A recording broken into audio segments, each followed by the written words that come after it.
അപ്പൊ ഇന്നത്തെ നമ്മുടെ പരിപാടി എന്ന് പറയുന്നത് ഒരു ഹോം മെയ്ഡ് പോപ്കോൺ ഉണ്ടാക്കാനാട്ടോ. ഞാൻ ആദ്യമായിട്ടാണ് ഇത് ഉണ്ടാക്കുന്നത്. ഞാൻ ആദ്യം വിചാരിച്ചുകൊണ്ടിരുന്നത് നമ്മുടെ സാധാ പച്ച കോൺ ഉണ്ടല്ലോ അത് വെച്ചിട്ടാണ് ഇത് ഉണ്ടാക്കുന്നതെന്നാണ്. പിന്നെ നോക്കിയപ്പോഴാണ് മനസ്സിലായത് അതല്ല, ഇതിന് വേണ്ടിയിട്ട് നല്ലപോലെ ഡ്രൈ ആയിട്ടുള്ള കോണാണ് യൂസ് ചെയ്യേണ്ടതെന്നുള്ളത്. അപ്പൊ അത് ഈ സൂപ്പർ മാർക്കറ്റുകളിലും കടകളിലൊക്കെ കിട്ടും. അപ്പൊ അങ്ങനെ മേടിച്ചതാണിത്. ഇത് നല്ലപോലെ ഡ്രൈ ആയിട്ടുള്ള ഒരു കോണാണ്.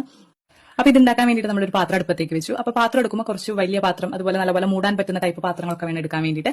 അപ്പൊ അങ്ങനെ പാത്രം വെച്ചു. അതിലേക്ക് നമ്മൾ ഓയിലും നെയ്യുമാണ് ഒഴിച്ചിരിക്കുന്നത്. അപ്പൊ ഇതൊന്ന് ചൂടായി വരുമ്പോഴേക്കും കുറച്ച് ഉപ്പും കൂടി ഇട്ട് കൊടുത്തു. അത് കഴിഞ്ഞ് നമ്മുടെ കോണും കൂടി അതിലേക്ക് ഇട്ടു. അതൊന്ന് നല്ലപോലെ ഇളക്കി അതിന്റെ കളറൊക്കെ ഒന്ന് മാറി ഒരു ഡാർക്ക് ഷെയ്ഡിലേക്ക് വന്നു കഴിയുമ്പോൾ കുറച്ച് മഞ്ഞപ്പൊടിയും കൂടി ഇട്ട് കൊടുത്തു കേട്ടോ. അങ്ങനെ മഞ്ഞപ്പൊടിയും കൂടി ഇട്ടിട്ട് ഒന്ന് ഇളക്കി വെയിറ്റ് ചെയ്യുമ്പോഴേക്കും നമ്മുടെ ആദ്യത്തെ പോപ്കോൺ പൊട്ടും. അങ്ങനെ ഒന്ന് രണ്ടെണ്ണം പൊട്ടി കഴിയുമ്പോഴേക്കും നമുക്ക് ഇതൊന്ന് മൂടി വെക്കാം. പിന്നെ അതിൽ കിടന്ന് പൊട്ടി എല്ലാ കോണും പോപ്കോൺ ആവുന്നുണ്ട് കേട്ടോ. അതിന്റെ ഇടയിൽ ഇതുപോലെ പോപ്കോൺ കിട്ടാൻ വേണ്ടിയിട്ട് ഇങ്ങനെ മയക്കി ചിരിച്ച് നിൽക്കുന്ന കുറെ ആൾക്കാരെ നമുക്ക് ഇവിടെ കാണാം. അപ്പൊ നമ്മുടെ പോപ്കോൺ റെഡി ആയിട്ടുണ്ട്. എല്ലാ കോണുകളും പൊട്ടി ഇതുപോലെ നല്ല അടിപൊളിയായിട്ട് സാധനം കിട്ടിട്ടോ. ഇനി എന്ത് ചെയ്യുക, ഇനി ഒരു കുമ്പിൾ അങ്ങോട്ട് കുത്തുക. എന്നിട്ട് ഈ പോപ്കോൺ ഒക്കെ വെച്ചിട്ട് ഒരു നല്ല സിനിമയൊക്കെ ഇട്ട് അതങ്ങ് കഴിക്കുക. അത് തന്നെ. അപ്പൊ വീഡിയോ ഇഷ്ടപ്പെട്ടെങ്കിൽ ലൈക്ക് ചെയ്യാനും ഫോളോ ചെയ്യാനും മറക്കണ്ട.